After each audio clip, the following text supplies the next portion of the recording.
प्रिय विद्यार्थियों, एक्टोकार्पस जो पूर्व पहले वीडियो में आपने सुना देखा, उम्मीद है पढ़ लिया होगा, जिसमें हमने वर्गीकरण, क्लासिफिकेशन और प्राप्ति स्थान और थैलस की संरचना, कोशिका की संरचना और वृद्धि, ये बिंदु हमने पढ़े थे। उम्मीद है समझ में आए होंगे और आपसे मैं आग्रह करता हूँ कि आप इसके साथ बुक अगर आपने ख़रीद लिया तो उससे भी आप रीडिंग लगा लें और संबंधित क्वेश्चन मेरे आप पर्सनल व्हाट्सएप पर डाल सकते हैं। अगला जो टॉपिक है इस चैप्टर का, रिप्रोडक्शन, जनन। एक्टोकार्पस में जनन निम्नलिखित दो विधियों द्वारा होता है। पहला है अलैंगिक जनन और दूसरा होता है लैंगिक जनन। अलैंगिक एसेक्सुअल और लैंगिक मीन्स सेक्सुअल, जिसमें लैंगिक अंग भाग लेते हैं, और अलैंगिक जनन में लैंगिक अंग भाग नहीं लेते हैं। तो पहले मैं आपको अलैंगिक जनन के बारे में बताऊंगा। एक्टोकार्पस में अलैंगिक जनन द्विकशाभिकीय चलबीजाणुओं द्वारा होता है और ये चलबीजाणु निम्नलिखित दो प्रकार की चलबीजाणुधानियों में बनते हैं। पहली चलबीजाणुधानी एक कोष्ठीय चलबीजाणुधानी, जैसा कि नाम से स्पष्ट हो रहा है, एक ही कोष्ठक में चलबीजाणु बनेंगे।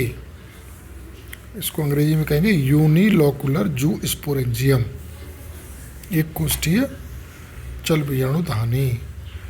दूसरी है बहुकोष्ठीय चलबीजाणुधानी, मतलब उसमें वही बहुत सारे कोष्ठक बनेंगे और प्रत्येक कोष्ठक में एक चलबीजाणु बनेगा। यह अंतर पूछा जाएगा आपसे। इसको कहेंगे प्लूरिलोकुलर, बहुकोष्ठीय, प्लूरल जैसे कहते हैं ना, बहुवचन बोलते हैं, ऐसे ही प्लूरिलोकुलर जूस्पोरेंजियम। तो पहले देखेंगे एक कोष्ठीय चलबीजाणु का विकास कैसे होता है। इसकी जो छोटी उपशाखा होती है उसके सीड्स पर पार्श्व में एक कोशिका सामान्य से बड़ी हो जाती है और इस कोशिका को बीजाणुधानी प्रारंभिक कहते हैं। और यह कोशिका दुगुणित होती है, मतलब इसमें उपस्थित जो केंद्रक है वो 2n होता है, दुगुणित होता है। और इस केंद्रक में अब अर्धसूत्री विभाजन होता है, उससे 4 केंद्रक बनते हैं जो कि अगुणित होते हैं। अब ये चारों केंद्रक बार बार विभाजित होते हैं, जैसे 4 से 8 बनेंगे, 8 से 16 बनेंगे, 16 से 32 बनेंगे, 32 से 64 बनेंगे, 64 से 128 बनेंगे, 128 से 256, 512, ऐसे तक केंद्रक इसमें बन जाते हैं, राइट। और ये सारे केंद्रक कैसे होते हैं? अगुणित मीन्स हैप्लॉइड होते हैं और ये एक ही कोशिका बनते हैं। ध्यान दीजिए, कोष्ठक एक ही है, कोशिका एक ही है, इसलिए इसको एक कोशिका कह रहे हैं। अब प्रत्येक केंद्रक के चारों ओर कुछ कोशिका द्रव्य एकत्रित हो जाता है और कायंत्रण की क्रिया से प्रत्येक कोशिका द्रव्य युक्त केंद्रक द्विकशाभिकीय एक केंद्रकीय नखरूपी चलबीजाणु बन जाता है। कैसा? बाइफ्लैजिलेट, यूनिन्यूक्लिएट, पियर शेप्ड जूस्पोर।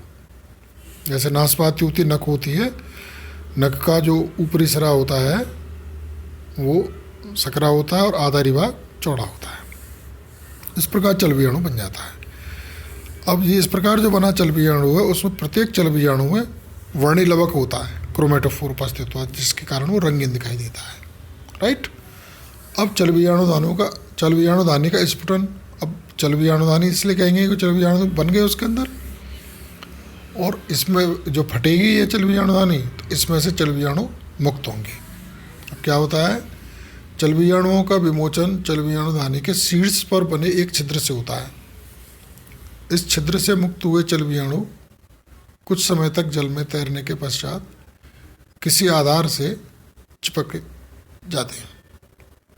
उसमें से मुक्त हुआ, कुछ समय तैरते रहेंगे और फिर वो बॉटम पे बैठ जाएंगे और वो वहाँ पे सेटल हो जाएंगे, मतलब चिपक गए, और उनकी फ्लैजला लुप्त हो जाएगी, कशाभ का हीन हो जाता है, ठीक है।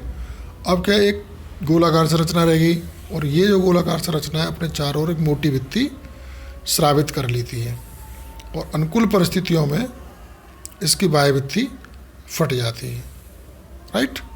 और शीघ्र ही विभाजित होकर के एक शयन तंतु बनता है और इस तंतु की कुछ कोशिकाएं थैलस के उदग्र भाग का विकास करती हैं और कुछ भाग उसके शयन भाग का निर्माण करती हैं। इस प्रकार एक अगुणित थैलस बनकर तैयार हो जाता है। राइट।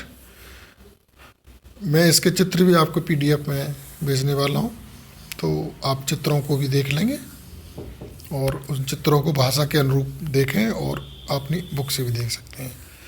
दूसरा है बहुकोष्ठीय चलबीजाणुधानी का विकास, प्लूरोलोकुलर। इसको न्यूट्रल भी बोलते हैं, न्यूट्रल जूस्पोरेंजियम, उदासीन चलबीजाणुधानी। थैलस की ऊर्ध्व जो इरेक्ट जो शाखा होती है उसकी उप शाखा के शीर्ष भी एक कोशिका आकार में कई गुना बड़ी हो जाती है और इसी कोशिका को फिर चलबीजाणुधानी प्रारंभ कहते हैं। यह कोशिका कई अनुप्रस्थ विभाजनों से, ट्रांसफर सेक्शन से विभाजित होती रहती है, मतलब केंद्र के विभाजित होता रहता है।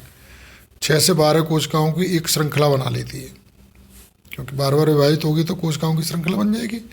और ये सभी कोशिकाएं पुनः एक अनुप्रस्थ और उदग्र विभाजन से, खड़ी काट से विभाजित होते हैं और ये क्या कि सैकड़ों घनाकार कोशिकाओं में विभक्त हो जाते हैं। अब क्योंकि इसकी प्रत्येक कोशिका में एक केंद्रक होता है ना, तो अब प्रत्येक कोशिका का कोशिका द्रव्य केंद्र के चार ओर एकत्रित होकर एवं कायांतरित होकर के द्विकशाविक नखरूपी चलबीजाणु बनता है। देखिए, चलबीजाणु जो जूस्पोर है वो द्विकशाविक है और नखरूपी है। तो चलबीजाणु दोनों प्रकार की जो बीजाणुधानियों में बने हैं उनकी जो बनावट है वो लगभग समान होती है। ये आपको क्लियर हो गया होगा। एक कोष्ठीय चलबीजाणुधानी में एक केंद्रक कई बार विभाजित हुआ, दोगुणित थी वो, ये ध्यान रखना। अंतर पूछा जाएगा तो एक कोष्ठीय चलबीजाणुधानी एक्टोकार्पस की अगुणित, वो दोगुणित जाति में बनता है और जबकि बहुकोष्ठीय चलबीजाणुधानी अगुणित जाति में बनती है। आपने यहाँ देखा इसमें कोई अर्धसूत्रीय विभाजन नहीं हुआ था, कोशिकीय विभाजन हुआ था। और एक कोष्ठीय में केंद्रक विभाजन हुआ था, कोशिका का विभाजन नहीं हुआ था, इसलिए पूरी की पूरी कोशिका एक कोष्ठक कहलाती थी, इसलिए उसको एक कोष्ठकीय चलबीजाणुधानी कहते थे। और इसमें क्योंकि कोशिकीय विभाजन हो रहा है तो इसमें एक कोशिका कई बार विभाजित होकर के बहुकोष्ठीय बन जाती है।